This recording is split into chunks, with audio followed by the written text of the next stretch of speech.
Ngasidi hang-hange. Nang karigi imabu thadokduna chalibano.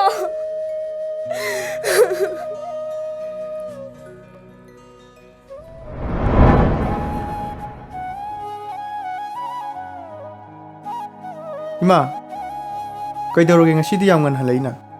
Ibungo, bazar kado mi loin kai sena horeda. Kaidaubu yaurage haise? Ima su fazana khangdiye. Ima na tarakwadadi mayam chibon ngangnabada. Kaidano ma mi hanai haibra. Funai haibra. As khangdreda. Khangdre koi lebakse. Noma kangdre irangji. Ibungo, yumdagi chathokinu ko. Akhoi sa yorokpa yana lairi ko. Kaisi tawroide ima. Adu ima, mamsak trikanchida ai akhoi sanjingdo. Amto higalki. Hoi.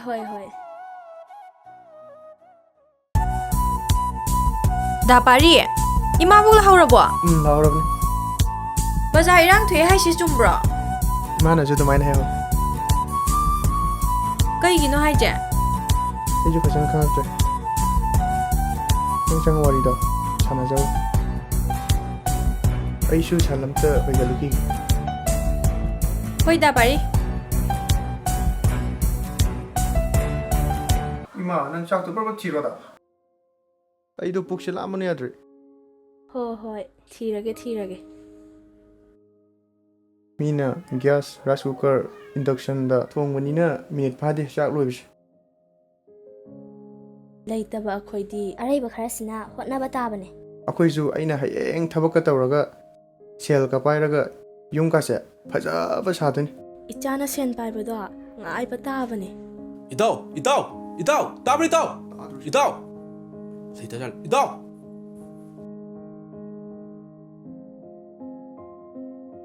Kai le taw. Aduk phingna kawrade. Itaw, irangche, akhoi khun yorok pana lere. Club ta hanjing hanabada. Akhoi khun gi nupa macha khara khun ngaknaba hainare. Kai no haisibita. Ashe monin haisiba. Hojik pun phagi tawba yaba matamlo. Ibunga. Hojilakibado kai haino. Ima, nupa kai loi thoro na hairini. Irangse akhoi khun yore. Karino noina haidubo. Adudi kamain tawni aikhoi Ima, kasu tawreda. Pakhatkano. Akhoi mayam leisidi. Itaw, loisallo, chalaba tawrose. Hoita, emte lo shalaki kuira ngatani. Ngairamo. Nang musakinu ba? Ima ithanda yumsida laibang khangaroye. Ima, ai kuiroi. Ima lebaki damaktani. Yaudi aponte. Akhoi thoktradi kanan thokpini. Adubo haiba. Saksida di jaraga satludana. Ima, nasabu thona hapiyo. Adumna nasabu phajan bigano. Ima lebaki damakta mangsin thaba ngamboise. Imagi wase amudadi taw kaidawge nangbo. Ima, nasabu ngakpiyo. Nasabu waraw bigano. Matang sidadi nasagi thona oin hapiyo. Ima na pokpi bagi damak imagi laman chingba ngamboise. Ima.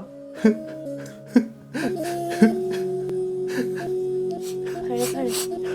Ichagi wakhalna adu yongna leplabadi ima thimlaroi. Nangi apamada.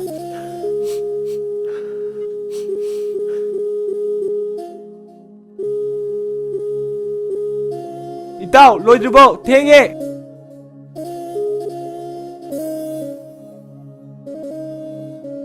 Hoita. Thole. Mai chalage manam nambir. Hai. Chatlage haigano. Chalukhige haigadaba. Kadai.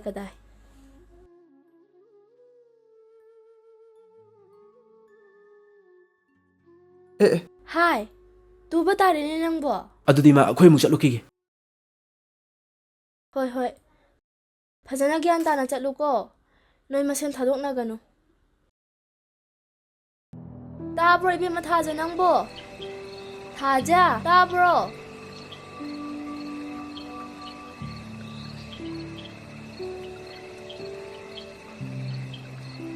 Abeng, tabro. Mapanda ko imabu male. Tabro me. ꯀꯩꯅꯣ ꯆꯦ ꯊꯦꯡꯉꯀꯥꯟꯗ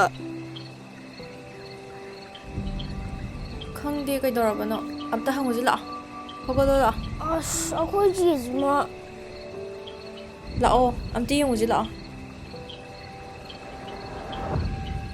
ꯑꯦ ꯏꯃꯥꯕꯣ ꯀꯩꯗꯧꯕ ꯌꯥꯎꯔꯒꯦ ꯅꯕꯨꯡꯗꯣ ꯉꯁꯥꯏ ꯊꯣꯛꯈꯤꯕꯗꯒꯤ ꯍꯧꯖꯤꯛꯐꯥꯎ ꯍꯜꯂꯛꯇꯦ ꯍꯥꯏꯕ ꯀꯩꯅꯣ ꯍꯥꯏꯁꯤꯕꯣ ꯀꯥꯏꯗ ꯆꯠꯅꯤ ꯍꯥꯏꯔꯝꯒꯦ ꯉꯁꯥꯏ ꯅꯨꯄꯥꯈꯩ ꯊꯣꯛꯂꯛꯑꯣꯅ ꯂꯥꯎꯔꯛꯄꯗꯨꯗ ꯃꯃꯥꯟꯅꯕꯈꯩꯅ ꯀꯧꯊꯣꯛꯇꯨꯅ ꯊꯣꯛꯈꯤꯕꯅꯦ ꯑꯁ ꯑꯩꯈꯣꯏ ꯄꯥꯕꯨꯡ ꯍꯣꯏꯗꯤ ꯉꯁꯥꯏꯅ ꯍꯜꯂꯛꯑ ꯇꯨꯝꯈ꯭ꯔꯦ ꯑꯗꯨ ꯑꯩ ꯀꯣꯜ ꯑꯝꯇ ꯇꯧꯒꯦꯀꯣ ꯑꯕꯦꯝꯃ ꯐꯣꯟ ꯑꯝꯇ ꯄꯨꯊꯣꯔꯛꯑꯣ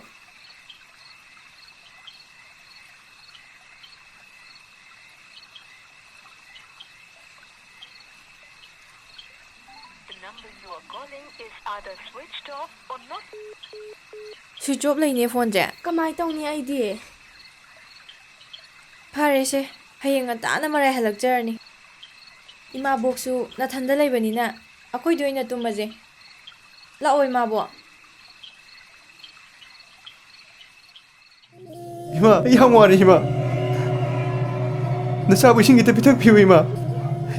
이마, 이 작슈 함라미 이마. 이마, 이마, 이마. 이마기 붕어 이마ꯕꯣꯛ ꯀꯩꯗꯧꯔꯒꯦ ꯍꯥ ꯃꯥꯏꯒꯁꯦ ꯍꯨꯃꯥꯡ ꯉꯥꯛꯇ ꯉꯥꯏꯔꯦ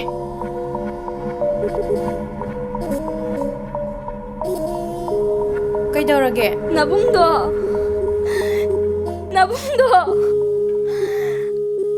hꯧꯖꯤꯛ ꯑꯩꯒꯤ ꯃꯪꯗ ꯂꯥꯛꯑꯝꯃꯦ ꯌꯥꯝ ꯋꯥꯅ ꯁꯨꯔꯝꯃꯦ ꯆꯥꯛꯁꯨ ꯂꯥꯝꯃꯦ ꯍꯥꯏꯔꯝꯃꯦ ꯃꯥꯗꯤ ꯉꯁꯥꯏꯁꯨ ꯆꯥꯛꯁꯨ ꯆꯥꯈꯤꯗꯕꯅꯦ ꯇꯥ ꯄꯥꯔꯤꯗꯣ ꯀꯩꯁꯨꯝ ꯇꯧꯔꯣꯏꯕ ꯏꯃꯥꯕꯣꯛ ꯏꯃꯥꯕꯣꯛꯅ ꯑꯗꯨꯝ ꯈꯟꯖꯟꯗꯣꯏꯅꯦꯕ ꯁꯦ ꯀꯩꯝꯇ ꯈꯜꯂꯨꯔꯅꯨꯁꯦ ꯈꯪꯗꯦ ꯑꯩ ꯏꯁꯥꯁꯦ ꯌꯥꯝ ꯄꯥꯈꯠꯂꯦ ꯀꯩꯁꯨ ꯇꯧꯔꯣꯏꯕꯁꯦ ꯇꯨꯝꯅꯕ ꯇꯧꯔꯁꯤꯁꯦ ꯏꯃꯥꯕꯣꯛ ꯉꯥꯏꯈꯣꯅꯦ ꯆꯥꯕꯒ ꯂꯥꯏꯔꯤ ꯍꯟꯗꯛꯇꯤ ꯂꯩꯕꯥꯛꯁꯦ ꯃꯑꯣꯡ ꯑꯃꯅꯤꯀꯣ ꯑꯦ ꯆꯦ ꯀꯩꯗꯧꯔꯒꯦ ꯍꯥꯏꯁꯦ ꯆꯦ ꯍꯥꯏꯔꯣ ꯍꯥꯏꯒꯦꯁꯦ ꯉꯔꯥꯡ ꯈꯣꯡꯂꯥꯛꯄ ꯊꯣꯛꯈꯤꯕ ꯀꯥꯡꯕꯨꯗꯣ ꯑꯗꯨꯗꯒꯤ ꯍꯜꯂꯛꯇꯕ ꯌꯥꯎꯏ ꯑꯦ ꯆꯦ ꯑꯗꯨꯗꯤ ꯀꯃꯥꯏꯅ ꯇꯧꯔꯤꯖꯥꯠꯅꯣ ꯈꯪꯗꯦ ꯑꯩꯁꯨ ꯆꯦ ꯑꯩꯈꯣꯏ ꯕꯥꯗꯤ ꯉꯔꯥꯡ ꯑꯗꯨꯝ ꯍꯜꯂꯛꯑꯦ ꯑꯇꯩꯁꯤꯅ ꯀꯃꯥꯏꯅ ꯇꯧꯔꯤꯖꯥꯠꯅꯣ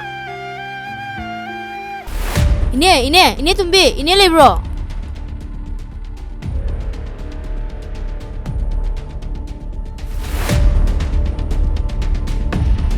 이붕아 ꯀꯩꯗꯧꯕ ꯌꯥꯎꯔꯒꯦ